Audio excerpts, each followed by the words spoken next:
Powered by Arkansas, for Arkansas. This is Inside Arkansas Live.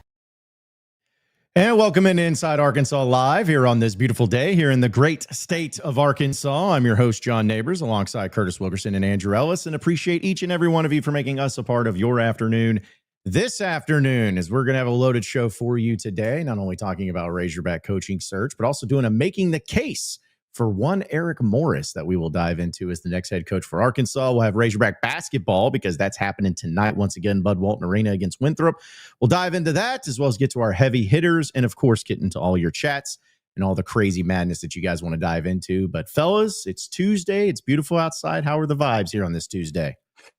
Not bad. I was just kind of scrolling through the chat while the intro was playing, and I laughed out loud like 3 times already. So that's usually a pretty good sign. I'm good.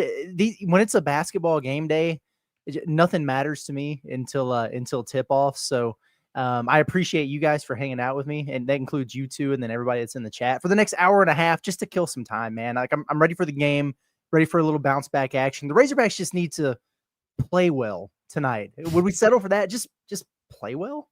I'm up for it.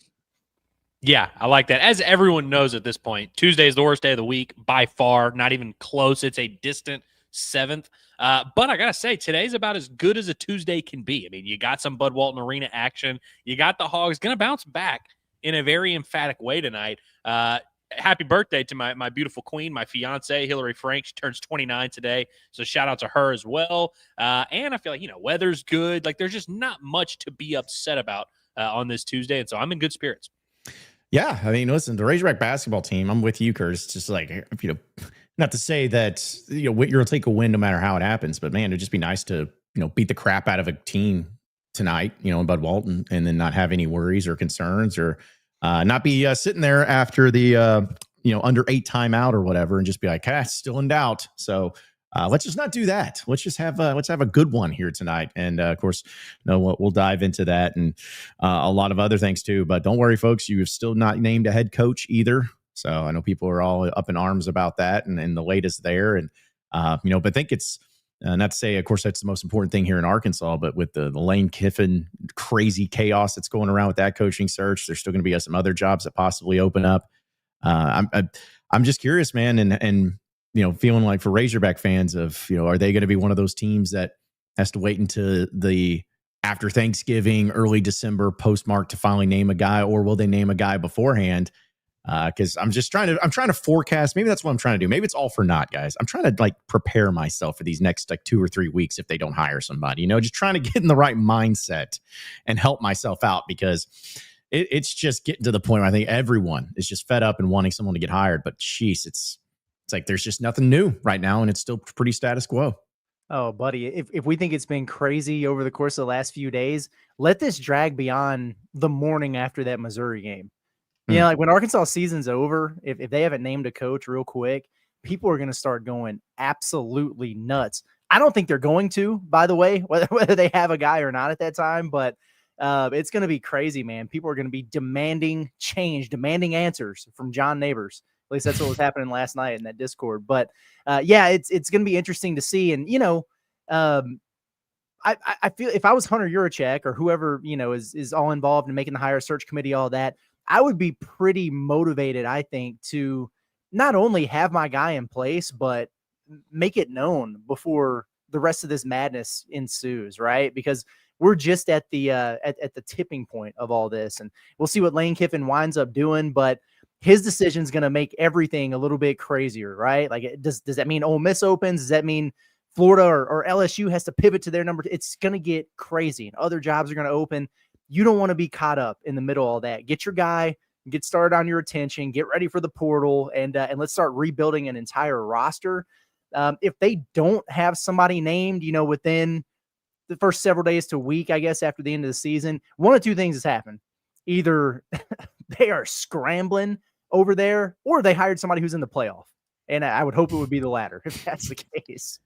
Yeah, what's funny is there's not been a ton of vacancies filled. Obviously, Virginia Tech appears to have filled their vacancy, but there's not a ton that has actually happened in this coaching search. But after James Franklin's announcement yesterday, I saw a bunch of tweets along the lines of, oh, Arkansas is the first to open. They're going to be the last to hire. And, people are already kind of on edge about that. And so you're 100% right, Curtis. Like, this drags out for a month more and people are going to be going nuts. You know what I mean? And so that's already starting to happen now. And so there's a lot of anxiety. This is one of the few times that I actually envy the casual fans. I'm always a big proponent that, like, the more you put into something, the more you get out of it. And, if you're really locked in and you're following every day and you're living in the roller coaster, the season is more fun and it's more rewarding at the end or whatever it is.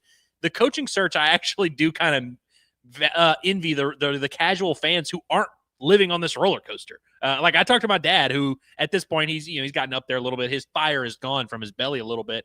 He just kind of casually follows, and he's just like, oh, are they gonna get some random group of 5 guy? And I'm like, yeah, it's probably where it's gonna end up. And it's like that's not even like a big deal to him, because that's kind of where he expected it to be at the beginning. And he hasn't been living on the internet, living in the rumor mill, and so he hasn't been doing this high and low thing. He's just kind of like, I hope they get a decent coach. They might end up getting a decent coach. And, like, he hasn't had any stress this entire time. And I'm like, man, that's how I wish I was. Yeah, I was going to say, I need to be like you. Yeah. Well, it's funny you brought that up, because I thought just, in as far as media goes and being in the media, this is, I think, my 4th or 5th coaching search, at least in football. But even before that, with like Nutt and Petrino and stuff, before social media was a thing, it was kind of like, I look back at that as just a fan. And I remember getting on message boards a little bit.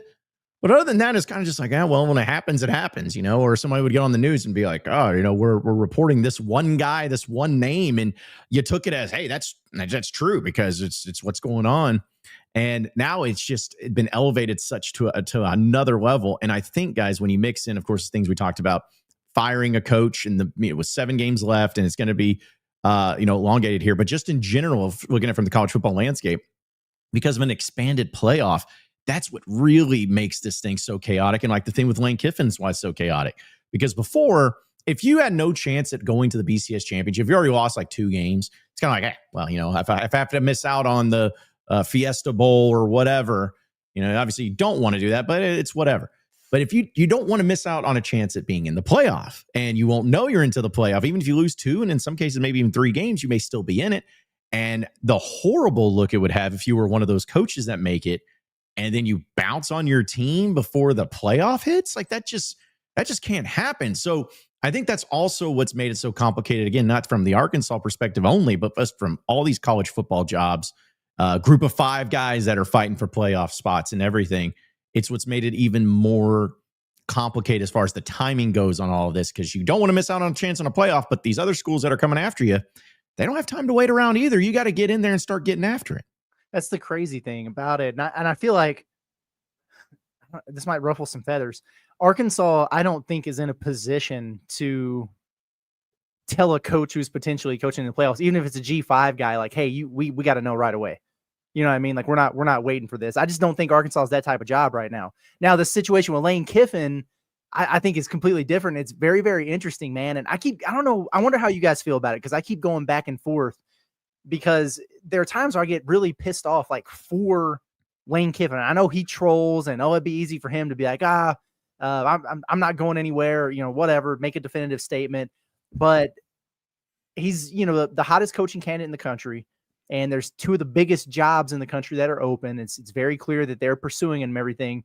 But this whole stuff about, just consistently being asked about it, and I understand it, but now there's a conversation of, well, do you even let him coach in the playoff? Would you even let him coach in the playoff? And if I'm Lane Kiffin, I'm like, you ain't letting anybody else do it.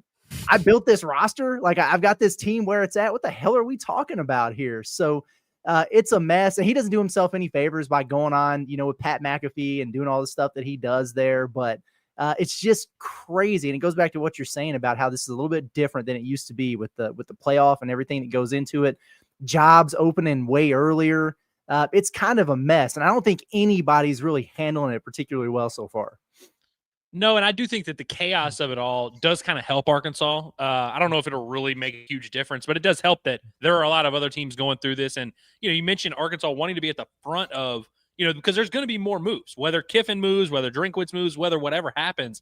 I think there would be a lot of value in Arkansas getting it done early, but you're 100% right that I just don't think Arkansas is in a position to do that, And so It's going to be fascinating. I think this Lane Kiffin situation is kind of like the ultimate domino for this whole coaching search. And so that's going to be funny. And it does seem, now I know that Lane Kiffin has gone on Pat McAfee today and pushed back against the notion that Ole Miss gave him an ultimatum or whatever. But I do think that is very interesting. If that's how Ole Miss wants to play this, of like, put up or shut up right now, you have to make a decision.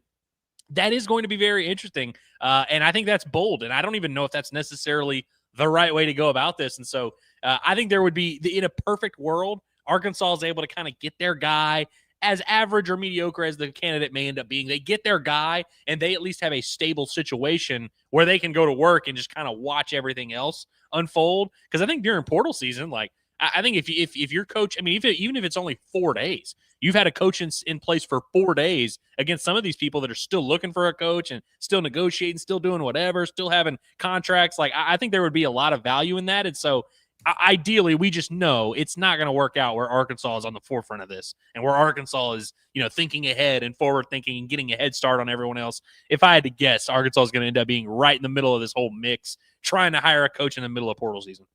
Yeah, and to the point you made about Kiffin, the only thing that I'm giving the benefit maybe sort towards Keith Carter is because how Lane is, he trolls and he puts out stuff that no one knows what it means, and it doesn't mean one thing or the other, and he has kind of a history, of his coaching changes and all that. I'm wondering if maybe Keith Carter and everyone's involved are like, hey, no games. There's no games here. This is not something you put out some subliminal tweet and say something. Nope, we need you to commit here now or else. Now, I think the saying, or you don't coach in the playoff, that's a little stupid. That's very dumb.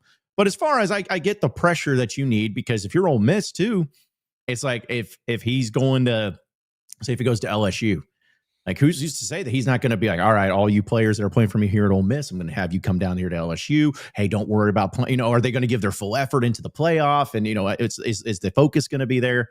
I know it just, there's just these chess games that go on of all this madness. And I get it again from that perspective. But then when you said, Andrew, it's like, I don't think Arkansas is going to be in the mix. It's just the first thing I thought of was like, yeah, because they're not going to be hiring a playoff coach. So they don't have to worry about getting a guy that's going to be in the playoffs that they have to worry about. But yeah, it's always fun to do coaching searches. But I think the amount of openings, the amount of ones that got fired early, the playoff, the madness of NIL, transfer portal, all that stuff. It's just such a chaotic situation. And I'm not at all envious of anybody that has to deal with this, especially athletic directors and all of that. So, yeah. And if I was Lane Kiffin though, and Keith Carter was saying that, we could go ahead and drop it on the table and see whose is bigger. Like, yeah. You know what I'm saying? I mean, who the hell, like, I'm the commodity here. You know what I mean? Like, you want to give me the ultimatum? I've made your program, dude. You want to replace me?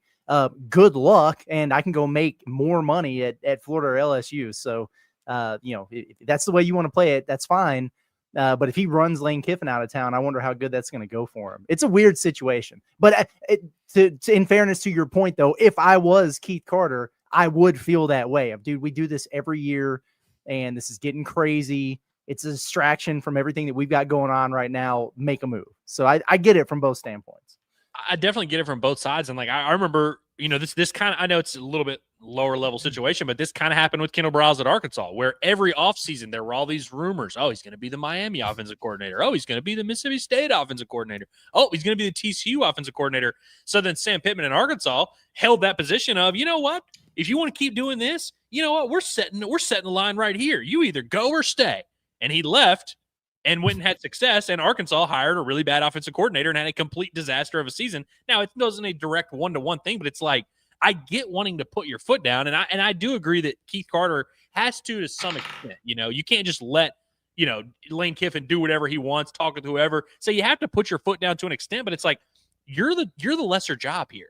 And, compared to LSU and Florida, I should say, obviously, I think Ole Miss would have a pretty good chance at hiring a coach over Arkansas, Missouri, and some of these other openings. But, like, when it comes to Ole Miss, LSU, like, I wouldn't want to put a gun to his head and be like, hey, you have to make a decision between this really awesome program that has all these resources and everything behind you, and you'd be a perfect fit, or us, the program that you're having to drag by your nuts to 10-1. Like, you know what I mean? Like, I don't know if I would necessarily be wanting to force the issue. It'd be like if your wife was cheating on you with, like, this just Instagram model, and you're like, all right, yeah, make a decision right now. It's like, well, I'm probably going to go with the cooler guy.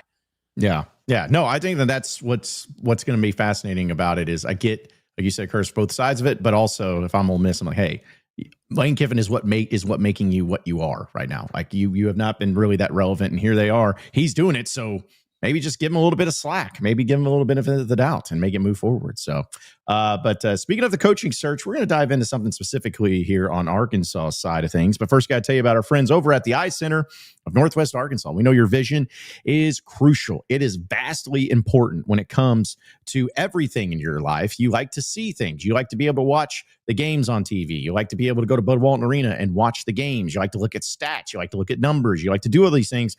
Well, if you're struggling with that, have the Eye Center of Northwest Arkansas help you out, because they have award-winning eye doctors that are board certified and professionally active, and they're always promoted on how friendly and caring they are. And every patient receives the best new vision of care technology, plus the old-fashioned personal attention that makes them great. They do cataract surgery, and then you can get it scheduled before the end of the year so you can have that holiday season in clear view. They also are able to do refractive surgery for patients struggling with readers, glasses, or contacts. And they also have plenty of availability right now to just get an eye exam and make sure your eyes are in check with Dr. Rebecca Brown. And don't forget Botox, filler, and IPL with their aesthetics provider, Olivia Rich. They do it all. So schedule an appointment today with the Eye Center of Northwest Arkansas at 479-442-2020. That's 479-442-2020. You can also check out their website at eyecenternwa.com for more info. All right, guys, we do these fun things of making the case for specific coaches, and we've done them for quite a bit. We did it for James Franklin. We did it for Ryan Silverfield. We did it for Rhett Lashley. Did it for John Sumrall. Did it even for John Gruden. Why not? So we have been going through the mix, and trust me, we hear about 18,000 different names every day about, well, what about this guy? Well, one of the ones that has been in the mix for a while, but at least has here recently picked up some steam, has been one Eric Morris from North Texas, the 40-year-old coach that has been there a few years, but has his team cooking 9-1. If I'm not mistaken, it's the first time that North Texas has been ranked in the top 25 since like 1959 in the AP poll. Something wild, but off to a great start, great season. They're in the mix, and a lot of it has to do with Eric Morris. So I'll just throw it to you guys. Eric Morris, North Texas. How do you feel about him being the next head coach of Arkansas?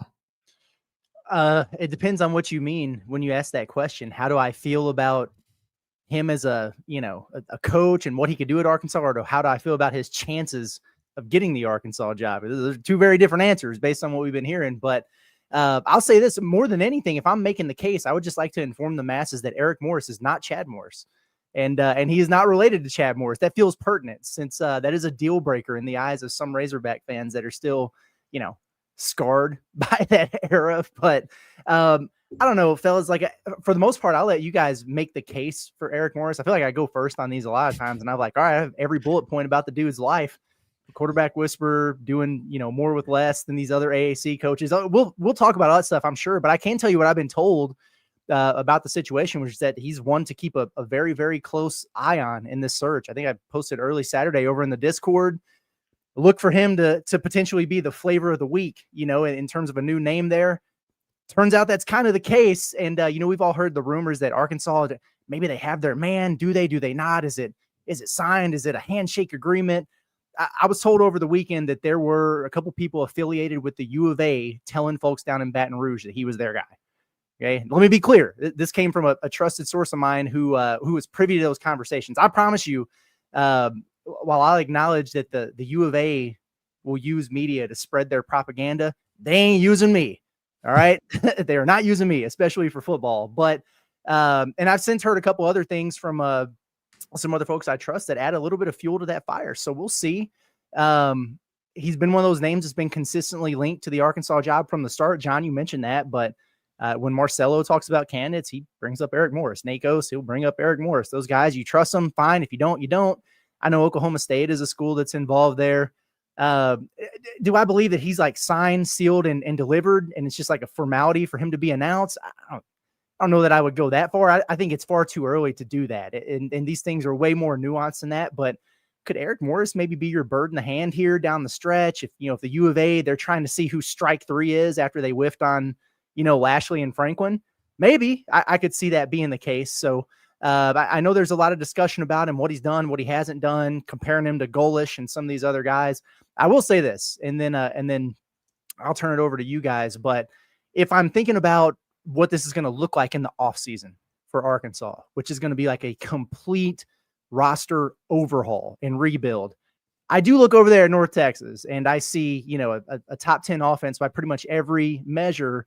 And he's got a freshman quarterback and a freshman running back that would make for nice starting points when it comes to building a roster. Like Caleb Hawkins, 1,000-yard rusher. He's got 16 rushing touchdowns. That's up there in the country. Messmaker, the quarterback. Does it translate to the SEC? I don't know, but he's thrown for like 300 a game, and he's top 10 in the country in touchdown passes. So if you want to start with those two guys, be my guest. Dude, that Messmaker kid's a dog. And, is he a dog because Eric Morris is a dog? Is Eric Morris a dog because he's a dog? I don't know. I just know every time I turn on North Texas, they are slinging the pill around, bro. Like, they are absolutely killing people on the offensive side. And we said it yesterday that if Arkansas announced Eric Morris as the head coach, it would not take long for the three of us to talk ourselves in and be excited about it. And we think most of the Razorback fan base would do the same. Oh, you'd say, offense, we love it. Quarterback whisper. The people that would not be excited about it and that would push back against it and be upset about it, and there would certainly be a congregation of that, it would mostly be along the lines of, well, he's not super proven. He doesn't have a ton of experience. He hasn't been in the SEC. I had to Google him. I didn't know his name.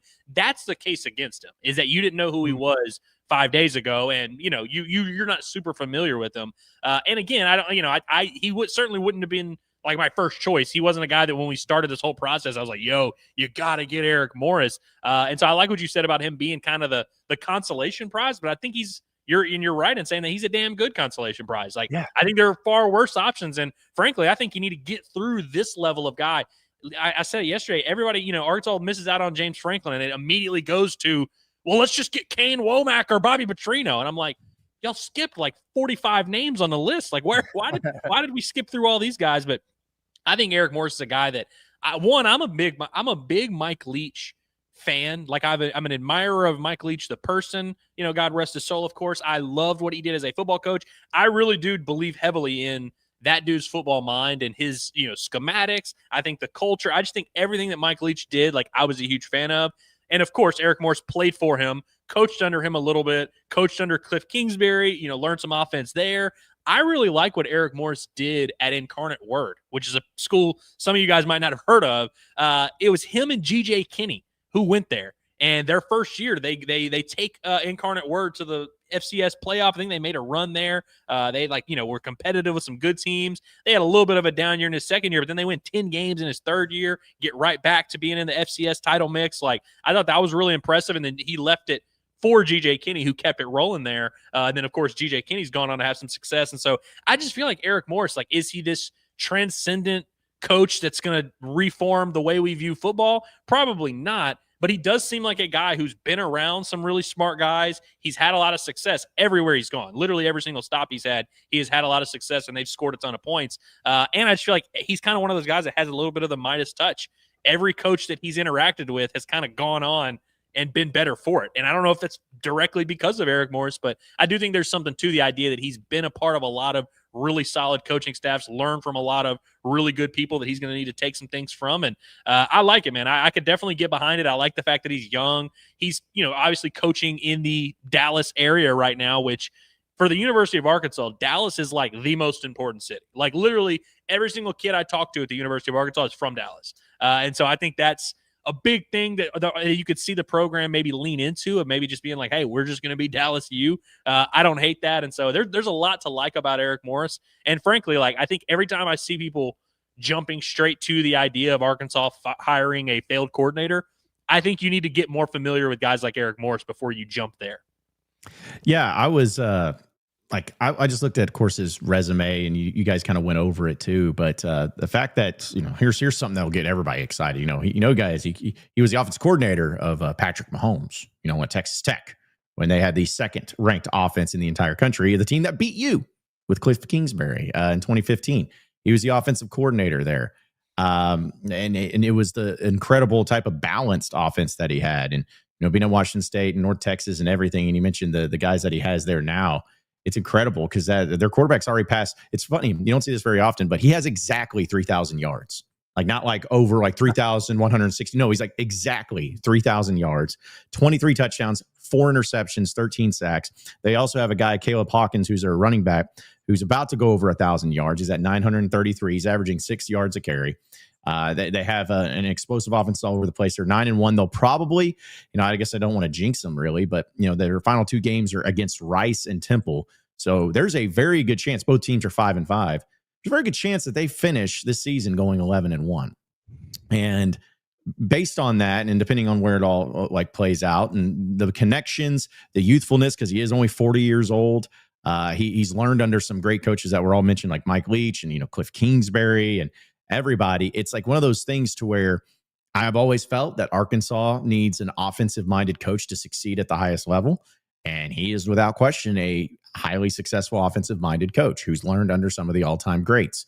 And, one of the things that I always, and again, I'm not saying he's a direct Mike Leach disciple, but he was there for a bit. One of the things that I always loved about Mike Leach is he could take programs that may not have all of the crazy resources and stuff and then make them competitive. And that would be at least something that I think Arkansas would desperately need and something that could really work out. So point is, if they hired Eric Morris, is it my first choice? No. Is it my top 3 choices? No, not at least from the beginning. Does it mean that I am mad and I am saying this is a failure of epic proportions? Absolutely not. I will give him as much of a chance as anybody. I can get behind it. I'd be excited, especially if he comes in with the energy. But the telltale sign, I think you brought it up the offseason, Curtis. The telltale sign for me is going to be like, all right, so what's this portal going to look like?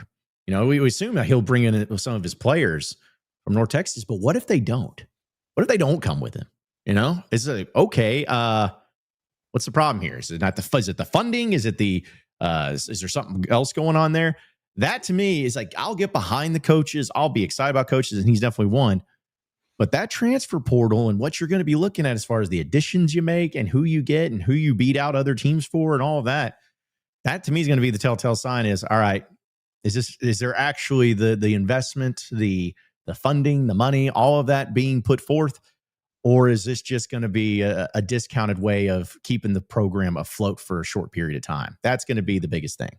Yeah, and I mean, let's say in the event that that Arkansas is still broke boys out here, at least you would be hiring a coach who has done more with a lot less this year. I mean, it's very well known that they don't have much by way of resources and NIL and everything over there at North Texas. And like it's interesting because it just depends on what you're looking for, right? What if the same situation was in place at Arkansas and the NIL wasn't where you thought it was, and you went and hired Golish, who I might be more excited about. I think he's a great offensive mind and everything, but in fairness, he's got more money than everybody over there in the AAC, and they're going to go 8-4 this year. And I get it. Like that program stunk or whatever when he took over. It's been a few years now. You flip this thing pretty quick. So how would he do when he doesn't have an advantage from that standpoint? That would be a question mark for him. Just like there's question marks for Morris and everybody else. So it does all come down to, at the end of the day, and we said a million times, including today, doesn't matter who you get. You've got to have everything in place from a financial standpoint, or it really doesn't matter. Yeah, 100%. And that's I would immediately turn to, okay, what is this staff going to look like? Is he just, because that's one thing that, I know we talk about Chad Morris and how disastrous that was. That was the biggest red flag from the Chad Morris thing to me, is that he brought his entire SMU staff over with him. And didn't, scan the country and say, hey, let me find the best. I know they hired John Chavis, who was completely past his prime, but it's like he pretty much just copy and pasted his entire staff outside of that. I always hated that. And I'd be interested to know, like, is Eric Morris just going to do that? Just take the North Texas operation and bring it here? Or is Arkansas going to swing big and try and get a huge defensive coordinator, get a huge recruiting coordinator, get these coaches that have this history of doing this? I don't know. But I think you made a great point, Curtis, in that he's made a living so far in his career, and it's young, of doing more with less, of having bad resources and making good things happen. That's what North Texas is. I mean, North Texas is literally 9-1 this year, and they've beaten some good teams. And like, that roster is just not a good roster by any means. I mean, even the quarterback was like not recruited by anybody, and he's balling. He was a complete nothing burger of a recruit. And so I think that's really impressive. And I look at, if we're asking this guy to coach at Arkansas, what are things he's going to have to be able to do? Work well with a limited budget, beat teams that have more talent than him, score a lot of points, obviously develop a quarterback, all these important things. And I do think Eric Morris is a guy that can do a lot of those things. Will he do it at a level good enough to make mountains move at Arkansas? I don't know. But when I compare him, like there's a lot of flashy names out there. Like Dabo Swinney, for example, is a very flashy name. And if we're just comparing head coach accomplishments to him and Eric Morris, it's a wash. Dabo completely dominates. Like it's not even close. Like it's that would be it would sound stupid to make that case, but it's like if the job you're asking him to do is do more with less and not have a ton of resources and get your players to play above their talent level, that's something that Eric Morris does that Chad Moore or that Dabo Swinney doesn't do. And so it's like I do think there's something intriguing there with Eric Morris. Like I said, I'm not going to pretend like this is like a guy that all along I was like, hey, this is my number one guy. But I do think in terms of consolation prizes, I think him and Galesh would be very solid. Well, I'll tell you what, let's see what the fans are thinking when it comes to our Alumni Hall question of the day, presented by Alumni Hall, which, by the way, folks, we're going to be there live, absolutely live on Friday, this Friday, 12 to 2 p.m. at 3417 North College Avenue. And we're always enjoying our time. We're there each and every month with Alumni Hall. And if you're somebody that's going to get ready for this basketball season, they have everything in stock when it comes to your Razorback apparel. I'm talking about for the men, for the women, for the kids. They have decor, they have tailgate, they have everything. And also they have the new Nike basketball quarter zips, hoodies, jerseys, t-shirts. They also have autographed basketballs if you're trying to get one of those. And their holiday merch is out. So ornaments and stockings, wrapping paper, even stuff for the Christmas holiday spirit with all the Razorback stuff on it. And they have, of course, crew necks and hoodies with the cold weather that's coming around. But no matter what it is, do it with Alumni Hall. It's the ultimate Razorback shopping experience. Again, we'll be there live on Friday from 12 to 2, 3417 North College Avenue. But you can also shop them online at insidearkansas.com/alumni hall. That's insidearkansas.com/alumni hall. Again, we'll be there this Friday from 12 to 2. So ask the question, guys. Would you take North Texas head coach Eric Morris as the head coach of Arkansas? And only 55% of you said yes. Really? And according to my rigorous research of these very accurate poll questions that we've put out when we do Making the Case, that is the lowest amount of yes votes, or at least percentages go, that we've had of any coach so far. How about that? About half of y'all are going to be pissed. Mm-hmm. Mm-hmm. I mean, I definitely didn't expect this poll to be like 98% yes or whatever. I thought there would be more Hog fans who just kind of read the tea leaves and realize he's a real possibility, so they vote yes just because. That's very intriguing to me. Not that I think Eric Morris should be, unanimous approval or whatever. Half the fan base, I know it's not a, completely reflective thing, but half would not accept him. Apparently so. I guess I think people still have to not understand, decide where you think Arkansas is at in this search. Because if you still think that they're swinging for the James Franklins of the world, then you might look at a guy like Eric Morris or any of those AAC guys and think, nah, like I'm underwhelmed by that. No, I'm not taking that, because they went after Franklin and Rhett Lashley. They've got to go get Dabo now or whatever.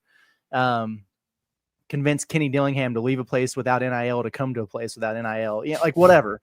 Yeah. But I think once you get beyond that, then that number would probably be higher, because then you're probably talking about one of these AAC guys or like an up and coming coordinator or whatever. And then I think it's just, dime a dozen kind of stuff there. Like some of these guys are going to pan out, some of them are, but I don't think there's like a huge level of separation between Silverfield and Golesh and Morris and whoever else in these conversations. Personally, is where I wonder if people just didn't read the question. Like, I wonder if they thought it said like, "Oh, is he your number one?" or like something like that. It's like, would you accept him? I'm like, dude, how would you like? Why would you not accept him? I did see somebody comment on it and was like, "It's interesting that you use the word take in there. Would you take him?" And I do think that's the key word. Like, do you want him? Is he your top choice? No, just would you take him? And and that's half. Yeah. By the way, real quick, I'm not going to do a whole rant on this. I just want to quickly address this so we can like get our stance out there, because I keep seeing stuff like this of why not just hire Petrino? We're done at doing the why not thing, because we know why not, because he hasn't had success as a head coach in like 15 years because they haven't won any games this year, because you never promote an interim from a 2-10. The why not is not an interesting question. You guys have to sell us. We don't have to sell you. The why not is already in place with Petrino. You have to, the why not, there's a long 150 reasons worth. You have to form the why. I'm done listening to the why not. Why not us? Why not Petrino? Well, there's 100 reasons. Tell me why. And I don't think anyone can do that. It's just I feel like I'm sorry, John. I was just gonna say, I feel like it's just such a tough sell for Bobby at this point. Even if you're just team Bobby 100%, like he's had the interim job for 5 games now, and it's just been the exact same result. And that's a tough one. Even if it's, let's keep him for the OC or whatever. I just, to me, the further along we get, you just got to flip this thing on its head and start over.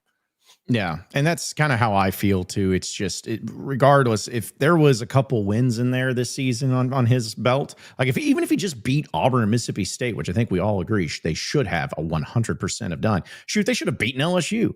Like if they just won those 3 games, which I guess technically that would be like a 3-game winning streak. Not only would I be saying he deserves a shot at the job, I would be probably advocating saying, hey, this guy deserves the job, but he didn't. And that's just a tough thing to do. And it's not just about like, are you going to say, it would have been different if the games were blowouts instead of close games? Maybe so, but it doesn't matter because at the end of the day, they still lost.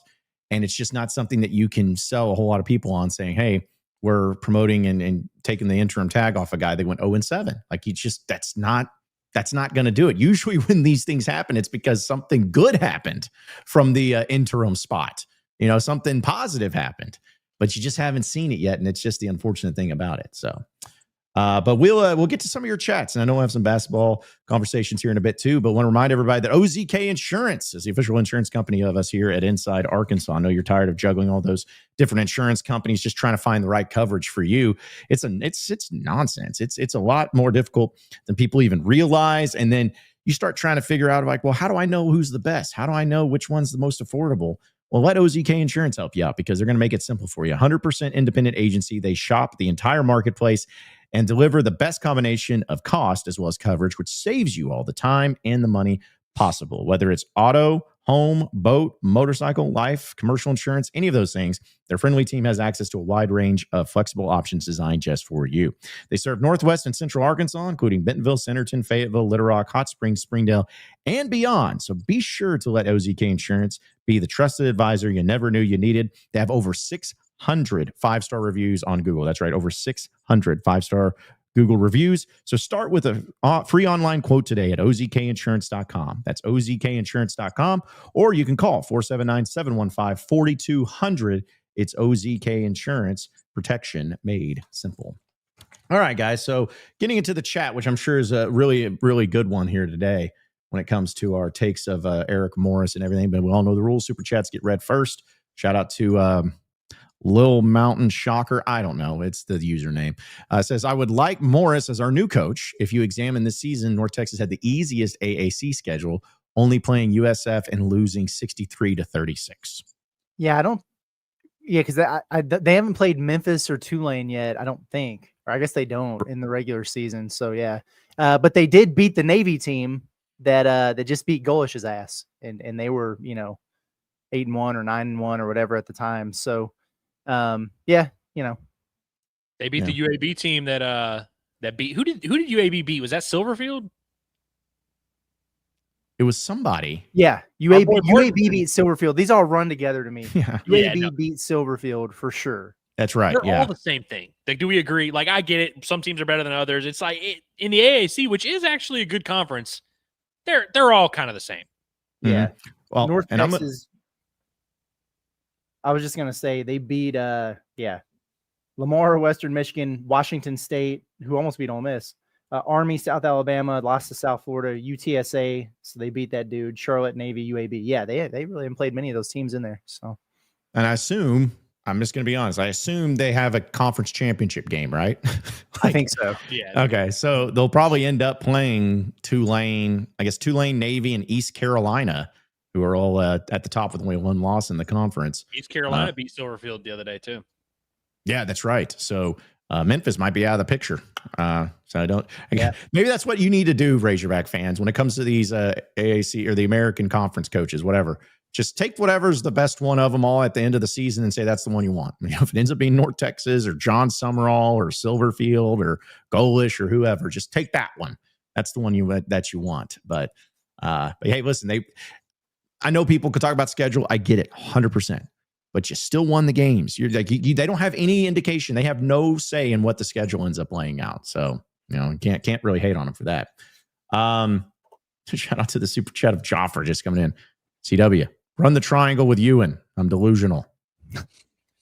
Run something with Ewan. I'm interested to see what this looks like tonight because Winthrop, they play really, really fast and they do a few different things on defense, but they force a ton of turnovers. And so if they're really trying to pressure Arkansas, I think that's a bad idea. And the guard should have field days, just kind of driving by that pressure and getting to the rim and everything.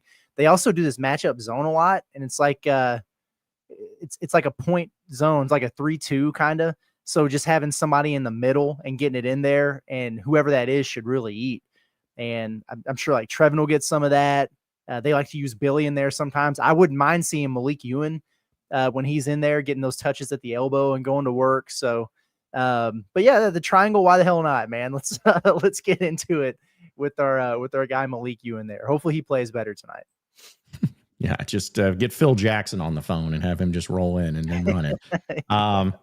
Big 88 Fox Buddy fan.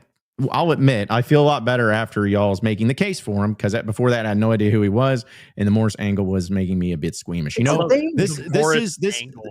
This is exactly the reason why we do this. Is because, and it's nothing against anybody like you, like that's talked about. Hey, I didn't feel great about it or whatever.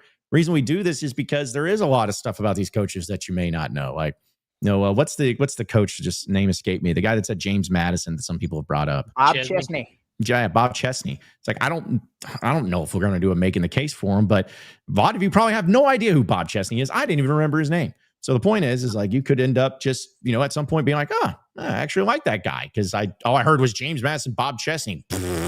But then you go into his resume and you're like, oh, this guy's actually not too bad. Can I throw some water on Bob Chesney real quick? Yes. Sure. I think a lot of people that look at Bob Chesney's Wikipedia page forget, because I don't think it mentions in his Wikipedia page that he took over for Cignetti, right? Like he was the guy directly after, which I know I'm not, I know we do this a lot where it's like, oh yeah, this guy took over a good program and they're still good. So he's not good. I'm not saying that, but it is a very important asterisk to put next to it of like, hey, yeah, he's won 10 games or whatever at James Madison, but it's like, I think they went 12-0 the year before he took over or something like that, which doesn't dismiss him a candidate entirely. But I think a lot of times people Google him, see his record, and start oohing and ahhing. And I'm like, well, it's not quite that necessarily. But I got to be honest, the Morris Angle thing cracks me up.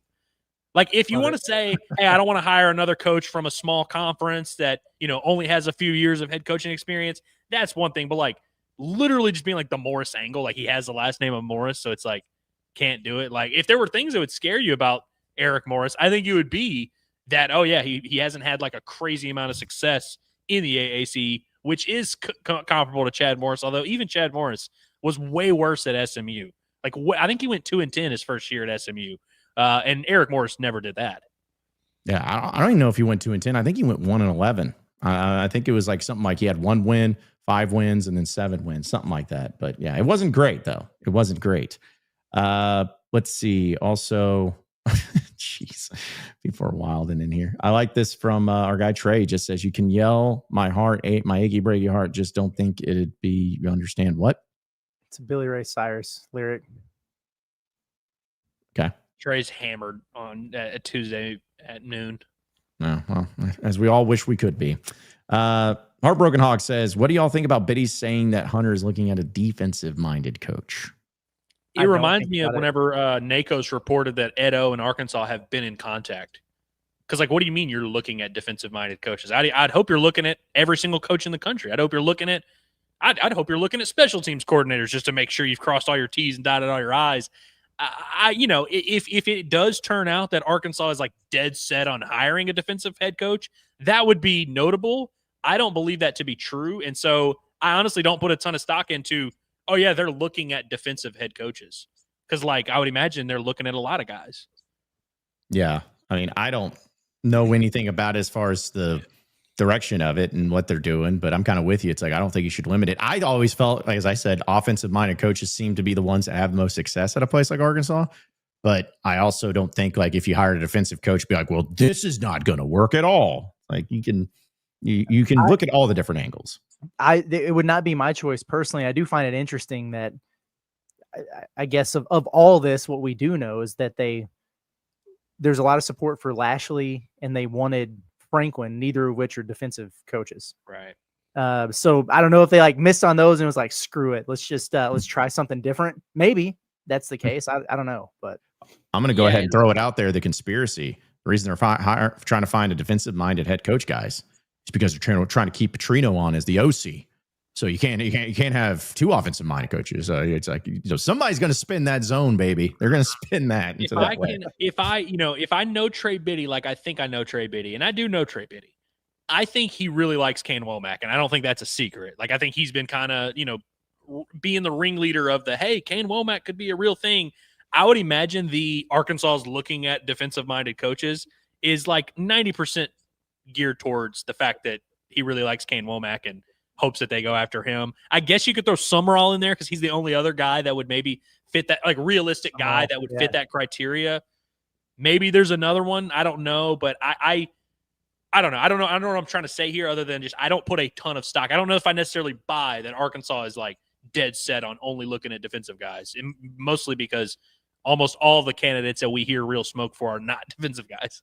Well, and I try to look at the rest of the SEC because if you look at, because some coaches aren't one or the other. Some are just like managers, or just like able to, like Kirby Smart is a defensive-minded coach. Well, he's at Georgia, so that helps, but that's the kind of the thing. I guess Clark Lee, right? Isn't he kind of more known for his defensive or was supposed to be? I don't know. I feel like he was offensive. I could be chirping here. Yeah. But then Dan Lanning. Yeah, just Dan Lanning, get him in here. But the point is, like most of the coaches, I feel like whether they've succeeded or not succeeded, have been more of the offensive driven minded coaches, like Elko. I'll be honest, I don't know his Elko defense. I can't remember what he was. Okay, so yeah. But anyways, the point is, you can do it in different ways. But what we talk about in basketball, it's kind of the same way in football, guys. Give me an offensive, like even if you're not very good, at least you're entertaining. Like that's a lot more fun than watching a defense. 2014, where you had that great defense when you went 6-6. Okay, there were some fun things and fun moments about that, but good grief, watching that offense was brutal. That was absolutely brutal. I don't want to do that. I want explosiveness. I want explosive plays. That's what makes it a lot more fun. Our research team says that Clark Lee was the DC at Notre Dame before Vanderbilt. There you go. Gotcha. I see Plagued Wrath in there. Mentioned Jay Hill, and that's one of the interview names that came out. Who? And he's defensive, right? BYU. Jay Hill. Yeah. Oh, yeah. He's one of the like they had to make sure their lighting and everything was right, so they did a few interviews. Yeah, you just brought him in for the lighting. Sure the camera angles are right, so they were like, "Hey, let's schedule an interview just to like make sure." Yeah. Well, he's got head coaching experience, guys, at Weber State for 9 seasons. So you know who else coached at Weber State? Stop. John L. Smith. I knew that was going to happen. Yeah, go ahead. Wasn't he supposed to take the job at Ball State and then he bounced out and became the head coach for Arkansas for a year? I'm pretty sure that's what happened. But either way, doesn't matter. We don't need to talk about John L. Smith. Let's see. Also, Hickory Hog says 30-point W tonight, then Baba tomorrow. Hog hoops will soon be undeniable. I hope both those things happen. Would be nice, especially since I bet on Arkansas tonight. I'm stupid. I'm a moron. I'm an idiot. But I did bet on low-key, I didn't want to say it out loud. Knock on wood. I kind of like Arkansas spread tonight. I do too. Was it like 19? Yeah, last I saw was 19.5. Yeah, that's why I got in at it. Yeah, I think it actually is going up a little bit, maybe into the low 20s. But I think Winthrop is a better team than some of these teams that they've played. But I feel like matchup wise, this kind of works. 22.5 is what it's increased. So it's jumped up quite a bit. Oh, the Sharks are on it, bro. The Sharks. Yeah, they're getting after it too. So, but yeah, we'll take the 30-point and all the good vibes that's happening. Let's see. Also, Chris says Izzo plays Kentucky tonight, and he said they're stronger and more athletic than us, and that they have multiple guys that can push the ball while Arkansas only has one guy. Yeah, I think Izzo might be getting senile. If he thinks this, we can talk about stronger all day because, I mean, Arkansas has been incredibly soft. on the interior, and it's been pathetic, honestly. But more athletic, there ain't no way. Only one guy pushing the ball up. What the hell are you talking about, bro? Kentucky doesn't even have a point guard right now. What are we talking about? That's some crazy work. He had me with the physicality. I don't think Kentucky is a very physical basketball team either, but Arkansas is like the opposite of that so far. So I get it. But the rest of that, I saw those quotes coming out this morning. I was like, what is he seeing, man? Yeah, I feel like anytime it's a pre-game press conference and a coach is asked about the team he's about to play, he's always going to make that team sound good. And I'm not saying that means that Kentucky sucks and he's lying. I'm just saying, like, you're just never going to see that. I mean, I remember when Muss used to sit there and list off the numbers and be like, yeah, they got a great tempo, they rebound well, and like, we'll just sit there and list off all these things. And so I do think in general, that's what was happening here. And the strays at Arkansas, honestly, I didn't expect to see, but I wouldn't put a ton into it. Like, I don't even know if Izzo firmly believes it, but I think he has to be telling his team that for sure. Yeah, no, that would make sense. That would make sense. I tell you what, speaking of on the basketball side of things, I want to remind everybody that Go Lab Red is your place for pregame because they have brought back the great deal when it comes to dropping the price of the wings, as they like to call them. It's one of their best things that they have going on, especially when it comes to point totals. They did it Progressive Wings during the football season, and they're doing it for basketball. So if you need a place to watch the basketball game tonight, Goat Lab Red, right there, 1214 Garland Avenue, is the spot because they say where every timeout brings cheaper wings and your stomach's real MVP. As the Razorbacks battle it out, you'll score deals faster than a fast break. Here are the rules for tonight. Every media timeout, TV timeout, the price per wings drop by the combined score of both teams. So the scoreboard's your friend. If Arkansas is going to score a ton of points tonight, you want that to happen. You want the overs to hit. But to start, you just buy 6 wings at $1 each. No cheating, no skimping, none of that nonsense. And then you stay in the game. And at every price drop, you must purchase at least 2 wings at the new better price to keep playing. If you missed a round, sorry, you're benched until next time. At every price drop, just remember that the limits exist for a reason. No more than 10 wings per order.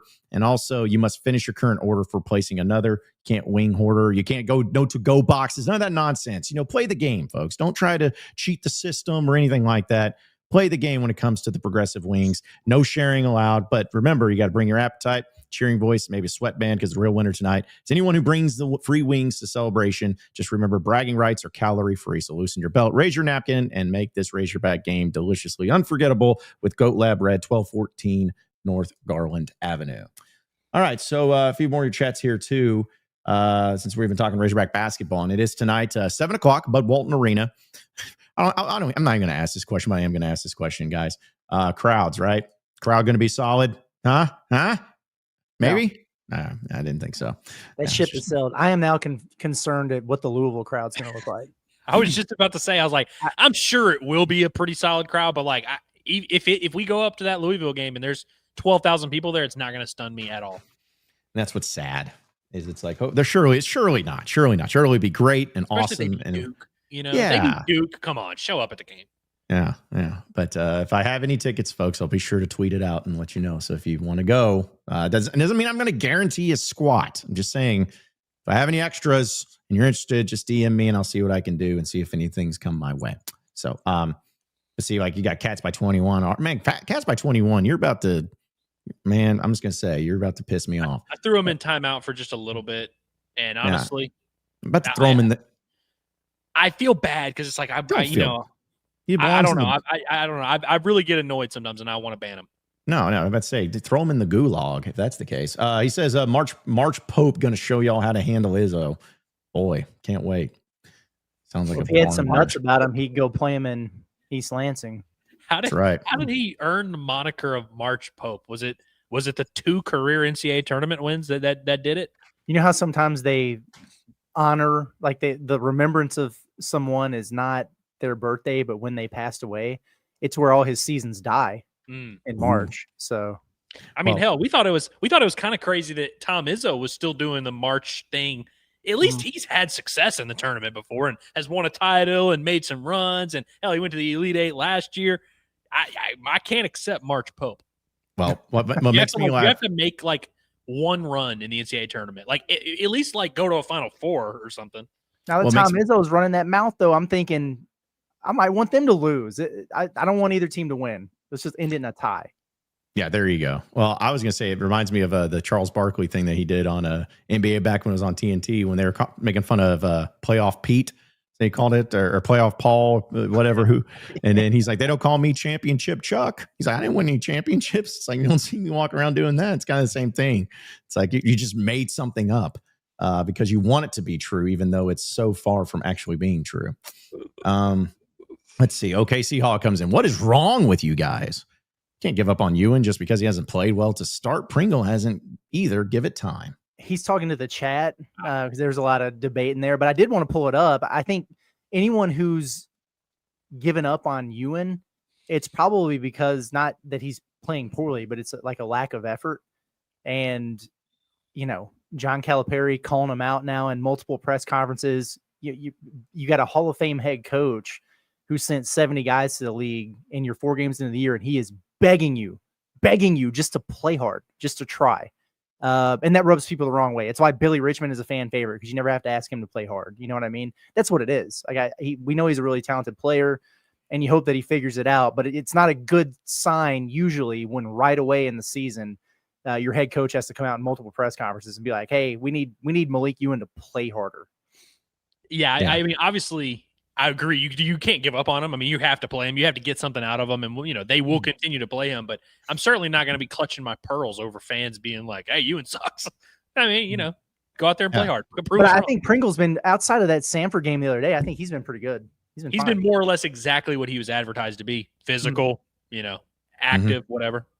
Yeah, Finch even says, you know what? I was pissed for about 2 days after Friday's performance, but I'm going to say we get him by 25, and I'm not seeing Pringle get a D double-double. Hopefully that's what he's referring to. Unfortunately, but I'll bet he's close. That's what he's saying. I hope Pringle doesn't need a DD after this game. Yeah. It's pretty good.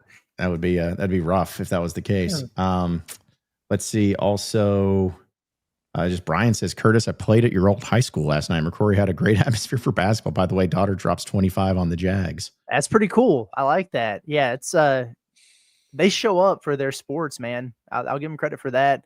It's a football town, but yeah, we had big crowds, and I played basketball there. Even when we weren't good, people showed up. So that was cool. Congrats to the daughter. I want to know where you're from, though. I want to know who served one up to the Jags. So let us know. Let us know in the chat. Congratulations. Oh, Josh, sorry, I didn't see your super chat, man. Says, appreciate it. Says, John, good pod this morning. So now you understand our sad reality. Realistically, who do we get to pick from after everyone gets their guy first? Well, I mean, we kind of talked about one of them with Eric Morris pretty heavily into the mix. But as I tried to reiterate, and I'm not saying that you didn't listen, because you did, and I appreciate it. But it's like, when I want to reiterate, like I said in the podcast, I'm not going off of anything that I've heard for sure as far as confirmed, or just going off of a vibe that it's certainly is not the encouraging, exciting energy that I felt a couple weeks ago. And it could all end up being okay. You could end up getting a phenomenal coach. And I mean, let's say if you hired Eric Morris, he ends up taking it another level, and James Franklin's fired in 2 seasons for something stupid and crazy. That could happen. And I hope it happens, but it's just basing it off of what we've seen within this football program for 2 years. It's kind of hard to really feel confident, especially considering the decision makers that are in place right now. We've gone back and forth with Josh a lot, and I think there's been a misconception somewhere along the way, because we've argued obviously against Bobby and against just taking the easy way out, and so I think he's taken that and interpreted it as we think Arkansas is going to have their pick of the litter of their coach, which has never been the case. I don't think any of us have ever really argued for that. We knew Arkansas was not going to get a guy that everyone else wanted or get their number one option. We just didn't think that meant you needed to settle for Bobby. So I don't think there was ever a misconception. I don't think John recently learned this past week that Arkansas was in a bad spot. I think we've all very much understood that. I think it's been lost in translation a little bit here. And I know a lot of people hold on to the hope that, that this is like the Darrell Walker, Chris Jans portion of the search, and then you get the football version of Cal. I see people say that all the time. I would just remind you, remember the circumstances around that. You know what I mean? So if John Tyson or somebody like him has a close personal relationship like that and is able and willing to step up and bring in that kind of football coach, great. That's awesome. But I'm not going to cling to that. If it No. happens, I'll be pumped up. I'll be fired up. Woo pig, man. I'll be just as excited as, for that as I was Cal. But, I think I'm to the point where I'm looking at some of these candidates and I'm going, okay, how could this work? Because like I said, I don't want to be negative about it anymore. And I do think even if, there's a drop off from the big splashy, sexy type of names out there from the world that they're currently living in by most accounts, doesn't mean that you can't get a good coach that could do a really good job with this program. Nobody knew that, Lanning was going to be who he was, or that, even Cignetti was going to do what he did.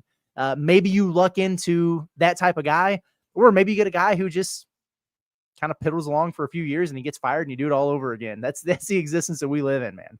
Yeah, exactly right. Like not every coaching search is created equal, and you can't go along with that. But it's just a matter of what's like, which way are you leaning? Are you leaning towards more glass half full, glass half empty? Do you feel confident? Do you not feel confident? Like, I'm not going to argue with anybody that doesn't, but I am going to say it's like I'm still going to give everybody the chance. And if it ends up being a hire that I could look at and reasonably, like, I'm not going to sit here and, because I think we've talked about it and he's not in the mix, but like I was going to be upset if they hired PJ Fleck. Like I would, but I'm not going to be upset if they hire an Eric Morris. Like I may be upset if they hire Kane Womack, but I'm not going to be upset if they hire Will Stein. Like everyone's got their own opinion on it, but it's just a matter of like, where are you leaning? Are you more optimistic or pessimistic given the circumstances? And I think the longer it goes on, the more pessimistic people get just because they want answers and they want something to happen. So a few more, because we got to get to our heavy hitters here. Jeremy says, John, from a business standpoint, can you believe Hunter declined a night game for Mizzou? How is this guy still employed? Unbelievable.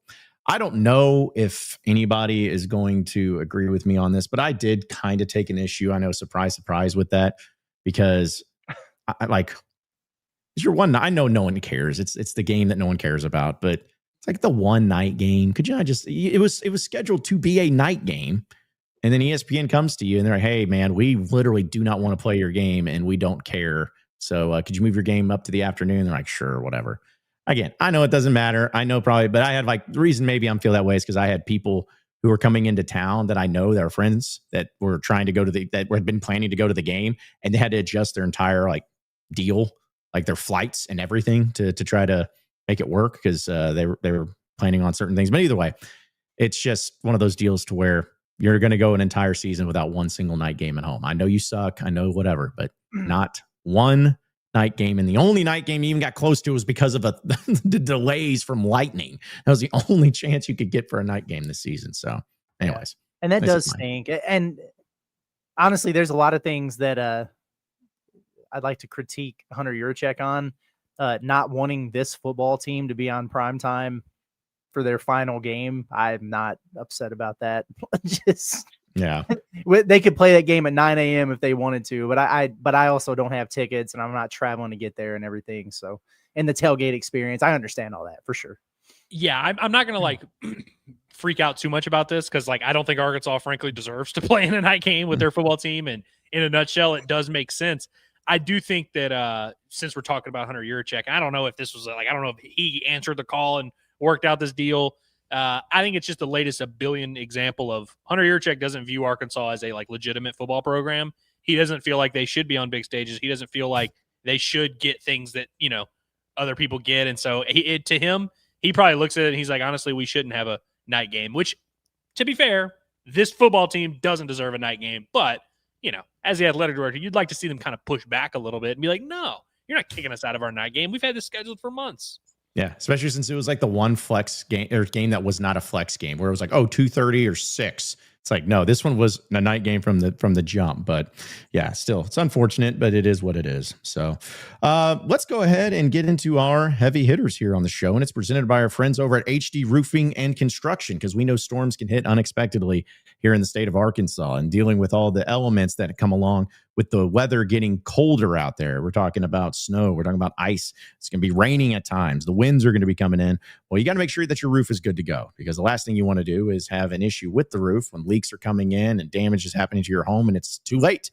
Well, have HD Roofing Construction help you out by giving you that free inspection. It'll be a peace of mind, because when you choose HD Roofing, you get that professional top quality material, and expert installation for all of your roofing needs. And they have 2 different offices here in the state of Arkansas. For those of you in Northwest Arkansas, you can call them today at 479-957-1928. That's 479-957-1928. Or if you're in Central Arkansas, 501-428-0429. That's 501-428-0429. You can also check out their website right there at hdarkansas.com or scan that QR code on your screen. It is HD Roofing and Construction, the official sponsor of our Heavy Hitters segment. So, guys, I'll go ahead and kick this one off. I think you guys saw this yesterday, but my heavy hitters is Kenny Dillingham, Arizona State head coach, because of an idea that I won't say is like, oh, nobody's ever thought of this, but he gets pretty passionate about how he feels about the NIL and trying to help his school, which obviously needs some NIL. And here's one of the things he suggested of what could really help him out. Take a listen. Opportunity for real NIL here, where our players are being branded. Your company is seeing that. You see the support. The community wants to go support you because you're supporting the athlete. And we can do that at such a high scale. Every restaurant, if you don't have a food item named after an Arizona State Sun Devil, why? Like, I don't get it. $500 a month, $1,000 a month, right? It's a business expense because it's a marketing expense, right? If you're a local company and you want to engage a community, or if you're a new business and you want to get people involved, what better way to get your brand out there to, the city than utilizing our players? So everybody thinks this is like a race to, I can't give a $70,000, $700,000 deal. No, we have a city behind us. If every restaurant in our city gave a kid a $500 or $1,000 a month deal to advertise them for them, I don't know the math behind the amount of restaurants, but I feel like we'd be in a good spot. And I know we're not going to get all of them, but what if we got 25% of them, right? And I think that's the last piece of this thing that, and I'm never satisfied. I want to keep pushing, right? But I do want to say, like, the university has, they've been very, very supportive. Now it's, the fan base has been unbelievably supportive. Now it's, okay, this last step. How can we work it together to where the local businesses, successful people in the Valley want to see us succeed? Because our success leads to more success in local business. That's all it is. I mean, we're a revenue generator for the city. So if you're a local business guy and you have nothing to do with Arizona State, well, our success can help your business, and our success helps the city that you live in, right? So how do we work together with each other to take this next step of the program? Because I think we've taken steps in really activating the Valley. I think that's that final piece, and it's every single business. It's not just restaurants. It's car companies, right? It's literally everything can get involved.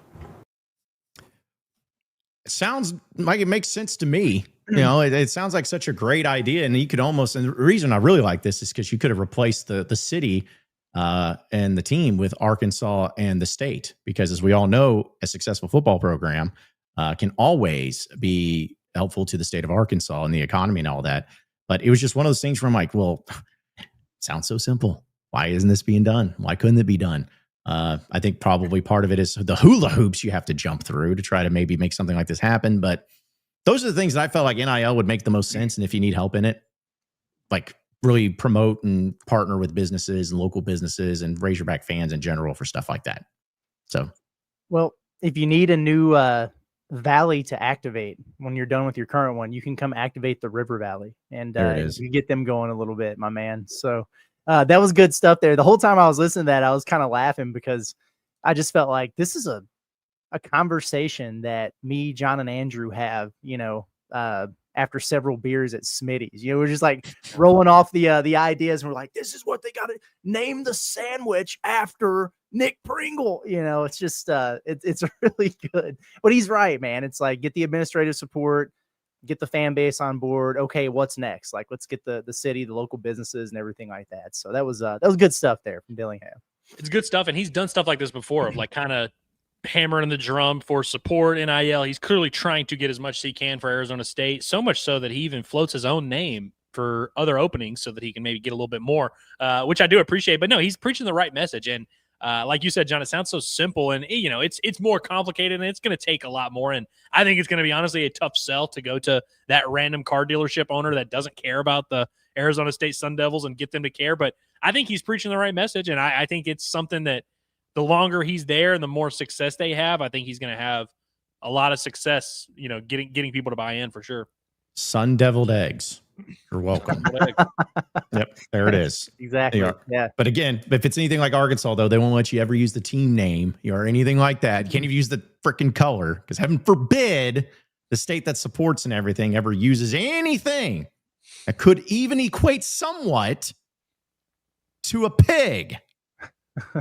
So anyways, enough of that. That's my heavy hitter, though. Shout out to Kenny Dillingham. Sun deviled egg. That's pretty good. Yeah, that's good. That's good work right there, John. Yeah. I have 3 very quick ones, and the first one, sticking to the food thought here, heavy hitter, our buddy Logan. He shot me a text, a little picture a few minutes ago where he went for lunch today during his work break, Fazoli's. And he said people were clowning him walking back into the office. But let me tell you something, that is as good as it gets when it comes to lunch, people. I miss Fazoli's so much. So shout out to Logan. Heavy hitter alert for that one. Billy Richmond gets a heavy hitter alert. He's quitting social media. He's locking in, boys. 0 dark 30, and he's locking in to this basketball season. Beware, Winthrop. Here we go. And the other one, this is like the opposite of a heavy hitter, but I was looking for a reason to bring it up. You've got the big event, Madison Square Garden. Kentucky, Michigan State are playing.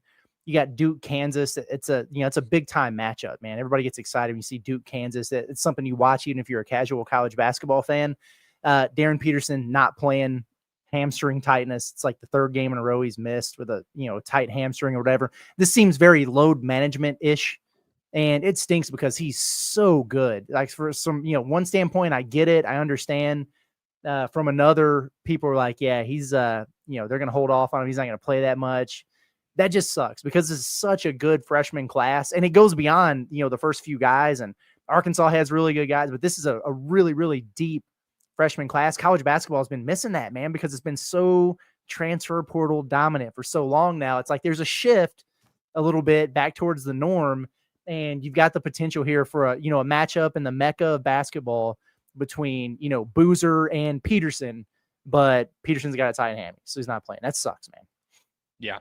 Well, Curtis, speaking of big events in Madison Square Garden, last night, Monday Night Raw was in Madison Square Garden, and it was a dandy of an episode. Brock Lesnar there, Roman Reigns there. John Cena made his final ever appearance on Monday Night Raw. But my heavy hitter, y'all familiar with this cat named Cam Scatterboot? Speaking of Arizona State football, also, this all kind of ties together. Cam Scatterboot was sitting front row at Raw. I'm going to have to John, help me out. I'm flailing here. All right. Hold on. I got you. Jeez. Let me ask you guys this. If you're a New York Giants fan, now I know the New York Giants, I think they're like pretty much eliminated from playoff contention, so their season doesn't have a ton of stake. How do you feel about your squad being out there at Monday Night Raw, getting physical with the Judgment Day? I love it. I always love that. Dude, I loved it when Dennis Rodman used to do when he was with the Bulls in like the middle of the NBA Finals. It's like hanging out with Hollywood Hulk Hogan, man. Like it's just taking a bump through a table. Yeah, like hey, as long as you show up to play on Sundays or Saturdays or whenever, then yeah, I'm all for it. I think it's great. It's the entertainment, man. It's good promotion. So I'm for it. Yeah, sign me up for that. I remember, I guess it was after the second title of the back-to-backs that Danny Hurley was out there, and so they do a pretty good job of incorporating the like the big names on based on where you're at on a given night or whatever. That's pretty cool. I'm fairly certain that Tyrese Halliburton and Jalen Brunson are gonna wrestle at some point. They've circled each other. They faced off in the ring before. I think those two guys are gonna wrestle. There was a guy, I don't know if y'all are familiar with Lil Yachty, but he was there last night, a rapper, and he had a PSP in his hand. And they showed him on the camera, and they're like, oh, here's rapper Lil Yachty. And he turns around his PSP, and he's playing SmackDown versus Raw 2006 on the PSP. And I'm like, man, that's a deep cut, man. I love that. Speaking of, did you guys ever have any handheld games? Oh, I love the PSP dominated my life for like 3 years. My mom used to take it from me when we go on road trips because she'd be like, you cannot do that. You're just sitting there on that PSP playing NCAA 07 all day. As was a Game Boy guy. It's PSP. I was too old for when I got to that, I guess. But I was a Game Boy. I had a Game Boy. Yeah. I had a Game Boy too back in the day. I kind of forgot those existed, frankly. Yeah. I never did the DS thing. No, but like DS, I was never on that. The Game Boy was literally like holding an entire hard drive. Like it was just like a big old block of thing. It started heating up if you played for too long. It'd be like 2 hours, and all of a sudden it's like, oh, this is warm. I don't know. Yeah, it's like taking like double D batteries and stuff, and it's like you got to go in there and like it's like holding a block of cheese. So, but yeah, I was always big on that, man. I was like, it was fun. So, all right, so there's your heavy hitters for today, and we'll get to some of your final chats and everything here on the show, folks. Want to remind everybody the Walter Christmas Lighting of Arkansas. We're doing a giveaway right now. If you go to InsideArkansas.com, you'll see the tab to where you can sign up for a Walter Christmas Lighting giveaway where you can get into a drawing for a free installation and setup from our friends over at Walter Christmas Lighting. You have to be in the Northwest Arkansas or River Valley area, all right? So don't do any of this nonsense. We had someone try to cheat last time we did it, and we ain't going to fly. We're not stupid. We got Google. We can look up your address. We'll see exactly where you're at. That sounded really weird out of context, but still, you know what we're talking about. So be sure to go to InsideArkansas.com and sign up because the guys over at Walter Christmas Lighting, our guy Brett, does a phenomenal job, and he'll work with you on it, and he'll make sure that your house is lit up for Christmas in the best way possible. You can scan that QR code right there on your screen or just go to InsideArkansas.com. But if you're wanting to get it going anyways, be sure to text our guy Brett for a free estimate, and he'll give you one right there at 479-459-1380. That's 479-459-1380. It's Walter Christmas Lighting of Arkansas. All right, so a few of your final chats. Shout out to OKC Hog. Apparently he became a member again, so it's good to see. Welcome back. Yeah, on top of that, he just dropped another one for a super chat. Said heavy hitters OKC, we're by far the best team in the NBA. Best player in the world, SGA. Best bench in the NBA. Ready to repeat. Nuggets suck. Nuggets and Rockets suck. Okay. Nuggets and Rockets suck. What are you talking about? No, they don't. You kind of had me until the end there. It's like I just listen. Well, one thing I always appreciate. Which one we appreciate the super chat. Appreciate you being a member. We love you, OKC Hog. Blah blah blah. But I do always crack up when he'll like do this thing where he's like, nobody believes in the Thunder. It's like, dude, I think everyone, like, we all collectively give the Thunder a lot of respect, defending NBA champs. Like I don't know if I've ever seen anybody be like the Thunder aren't good. Like I don't know. I kind of see potential there. I don't know if I've seen any one person in this chat, on the internet, on TV. I don't think I've seen anyone be like, nah, OKC's not good. Dude, and hell, like, I mean, even the Nuggets and Rockets, like, yeah, they're not better than the Thunder. They're not more proven than the Thunder, but it's like, those are two good squads. I mean, don't talk about my Rockets. My Rockets are playing some good ball. Dude, one of my biggest pet peeves in sports is when I have to sit there at the Heisman Trophy winner and see Bryce Young win and talk about how he's been doubted his whole life. I'm like, you were a 5-star. What do you mean you've been doubted your whole life? What does that mean? Like, that's the same thing of just like, oh, you know, this team, we're better than this. No one's talking about us. Do you have the best record in the NBA or whatever? Yeah. Well, so who's doubting? Who's saying that like you're bad? That's one of my biggest pet peeves. It's mainly individuals and I get it. Like, you look for motivations, but anybody that's like goes to Alabama or whatever as a football player, as a quarterback, and wins the Heisman because you were a All-American or Under Armour All-American 5-star #1 player in the country, and you get up there and be like, I've been doubted my whole life. Who? Point them out of who doubted you during your playing career. I just don't get it. So that's just one of the pet peeves I have. Curtis, you know who's starting to really turn it on? That boy Reed Shepherd, our boy, our hoop hog, Reed Shepherd, shooting like 47% from 3, man. Oh man. Shout out to Seth. He says, 3 shades of Razorback red today. Love to see it. Yeah, that was a good one. It's a tough one, dude. That's a good one, Seth. Yeah. I don't know which we didn't play that either. No, it's just the lighting, guys. Just the lighting, as they say. Yeah, it's the editing of the process up in here. That's what it is. Yeah, because is that because yours is home field, Andrew? Is that your home field one, or is that from the tournament? This was from San Francisco. Yeah, Logan got it. Shout out to Logan. Where's yours from, Curtis? It's the one that they handed out to us at primetime at the Palace. Okay. And mine's the home field one. So yeah, my point exactly is all I'm going to say. My point exactly. But that was pretty funny. Let's see. Like this from Addison. He goes, I've also given Sydney Sweeney an ultimatum. Still waiting on a response. Yeah. If you're like the negative in the equation, I would not be the one being like, hey, we Yeah. have to have this wrapped up right now. Addison, if your deadline passes, is she just out? You're not going to entertain it if she comes to you and says, "Hey, I'm in." You're just gonna have to move on to another She big. hits you up next Thursday. Hey, I'm ready. I'm ready to make it work. Yeah, find somebody else with gargoyles. Let's see. Trey says my bold prediction tonight is Ewan gets a double-double, which was funny because the other guys talked about Pringle with the double-double. But Is that what That's started DD Gate? I guess so. It is double D gate. Double D. That is a very bold prediction. I find it so unlikely that my bold prediction this morning was that Trevin and Pringle would get one. I kept the entire front court, not named Malik Ewan, is going to get a double-double tonight. So, okay. Which, speaking of real quick, I know we talk about Bet SARACEN and doing all those specials. We were talking about a little bit before the show started. What was the one that you said, Curtis, before that was like plus 700 or something crazy like that? Yeah. Last night when I was recording the pod, because I usually will do like we do on the football pregame, just a handful of those double R's that we like, and they hadn't posted them yet. So I think they waited until this morning. So I was just looking at it. I was like, all right, the spread, the over under, and then I was looking at some of the player stuff, and it was DJ Wagner. 15 plus points, plus 700. Sheesh.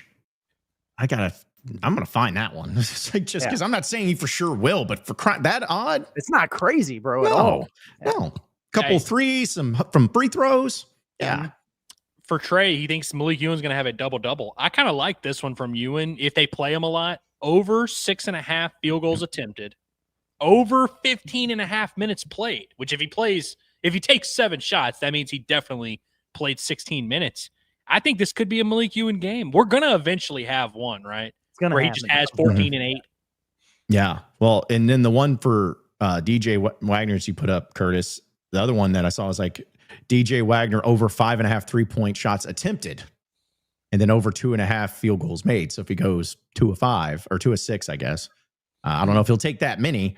But I'll be curious to see like Malik Thomas, because Malik Thomas, I felt like you did just decide. I was like, I'm not shooting threes tonight last time. And so I don't know how that's going to impact him. But what is, I don't have it in front of me. What is his tonight? Is it still 12.5 3-pointers? Because that's what they had moved it up to before the Samford game. You talking about Malik Thomas? It had gone from 8.5 to 12.5. How about this? It's down to 7.5. Malik Thomas over 7.5 3-point field goals attempted. And over 16.5 field goals attempted. Very yours. So it's like, I feel like he'll get the threes. He might not get the field goals. Yeah. Damn it. Okay. Yeah, that one's tough. By the way, Malik Thomas, I've been seeing a lot of people talk about Malik Thomas's efficiency because I think he's shooting under 40% from the field. And I think he's like 32 point something from 3, which is bad. Like he definitely needs to improve on that. I think he's going to be due for a game that he's like 9 for 12. I think he's way better a shooter than his numbers right now indicate, and he's gotten some good looks that I'm okay with him taking. I think he's going to overcorrect one of these games and be like insanely efficient, like 8 of 12 from the floor, 5 of 7 from 3 or something like that. If I start seeing Razorback fans do the thing about Malik Thomas needs to stop shooting, I am quitting my job. Yeah, I'm quitting. I'm with you. I'm not doing it. I don't really like the fact that Curtis is now threatened to quit his job twice over 2 different things in like 24 hours. I don't know how I feel about that. It's a thing that happens a lot of times in sports where something happens and it doesn't go well. And so we question the logic where we're like, oh, Malik Thomas took a wide open 3 and he missed it. Well, he's got to stop shooting open threes. No, he just needs to make the next one. Like that's really what it comes down to. Like I said, he's shooting 38%, 32% from 3. He needs to shoot better and he will shoot better. We don't need to like rethink the process of like, should we actually be letting this 5-star who's averaging 20 a game shoot? I don't know. Sound like Bill Clinton right there. Yeah. Bill, what do you think about Billy Richmond? Keep going, Donnie. Does that sound like Bill? No, sorry. He said Billy Richmond might be going 0 dark 30 for what he's got going on. How about this? Over a half block. So just 1 block shot, over 27.5 minutes played, plus 250. So it's interesting. Yeah. Is Trevin Brazil going to have a bounce back game? He should. He's pretty good Friday. 24.5 points and rebounds combined at plus 200. So ooh, that's a lot. Will he rejoin the starting lineup? I think that's so. The key. Well, speaking to that real quick, because I know we're about to roll out of here, but they have the Arkansas first team basket scorer. Oh, I like DJ at plus 500. I'm just going to say it. Well, thanks for ruining my lead there, Andrew. I was about to bring it all in there. It's going to list them out, but I was going to say, who do you guys like as far as the first player in general goes? You obviously like DJ Wagner because you have 5 players and then any other player. So here are the 5. I'll just go ahead and list them. Nick Pringle at plus 220, which I thought was interesting. He's the highest. Wow. Yeah. Darius Acuff at plus 250. Carter Knox at plus 250. Malik Thomas at plus 400, and then DJ Wagner plus 500. I'm taking Malik at plus 400, and then any other players at plus 650. Yeah. So I might be playing. Yeah. Me too. They must be thinking there's a chance. It's like Trevin comes back into the lineup and then Leak comes off the bench. That's the only reason why he would be plus 400 compared to these other guys. That has to be it, right? I would think so. Yeah. I mean, I'll be a little upset if they don't start him, to be honest with you, but that's got to be what it is. Yeah. I'm trying to think, because no matter what, like if you can bet, you just drop $2 on, a couple of these, you're going to win your money back and then some, no matter what. Like, because somebody has to score first, which of course, watch it be the any other player. We're like Isaiah Sealy gets in somehow. It comes in and just drains a 3. Yeah, something dumb like that. If Isaiah Sealy scores the first point, that means that could be at like the 9-12 mark. Yeah. Okay. And also, just so I probably should ask Sarah, so maybe you guys know, this is not like, does this include like free throw? Like just basically whoever puts the ball in the hoop first, no matter what type of way it's scored? I think so. Yes, yeah. Okay. Yeah. Pringle at plus 220. Like they must think he's just going to. I think they're thinking they're going to be an immediate lob play for Pringle to start the game, which honestly is extremely possible. Yeah. Anyways, well, that's they got some good stuff in there. So start doing it with Bet Saracen. And we like to do the show production and ideas and everything. So, but I was approached by Saracen guys, and if there's any sort of special we want to do or anything for basketball this year, call it the Pot at the Palace special or the Curtis Wilkerson dubs only or some nonsense like that. There's some sort of prop or play or parlay or anything, they'll do it for us and put odds on Wild Wilkie winners. Yeah, that's good for branding because everybody like, what? The wager wagon's off the table, so we'll have to come up with something different. We'll put our heads together. And, Wilkerson's Wild cool. Wagers. Yeah, something to that extent. So, but either way, yeah, we'll think about it. But that'll be kind of cool, kind of fun to dive into, and I'm sure no one would get mad about it at us and be like, because here's the thing, guys, if we did something, we send it to them and they're the ones that set the odds. So don't come yelling at us if they're like, you put this at this odds. Like, then they don't. You think Saracen's going to trust us to be like, hey guys, we think this should be at plus 250. No, they're not going to give 2 rips what we think. They're the pros in it. So all right, well guys, any final thoughts before we roll out of here for the day? See you tonight. Moo Pig. Yeah, my final thoughts are, everyone have a great night, stay safe, and try to hang in there. We're all having fun. Woo Pig. Hogs win by 28. All right. Well, let's make it 3 Woo Pigs. Woo Pig with 2 O's, not 3.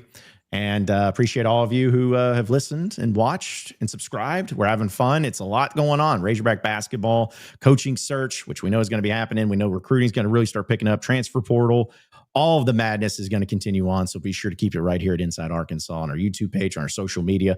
Follow all of our audio podcasts wherever podcasts are found, whether it's Inside Arkansas Live, Pot at the Palace, the Bombastic Podcast, Inside Arkansas Recruiting Podcast, Inside Arkansas Football. We do it all right here on Inside Arkansas. And that'll do it for us today. For Andrew Ellis, Curtis Wilkerson, as well as intern Cameron, I'm John Neighbors. Same sports show, same sports channel tomorrow at noon. Have a great rest of your day, everybody. See you then.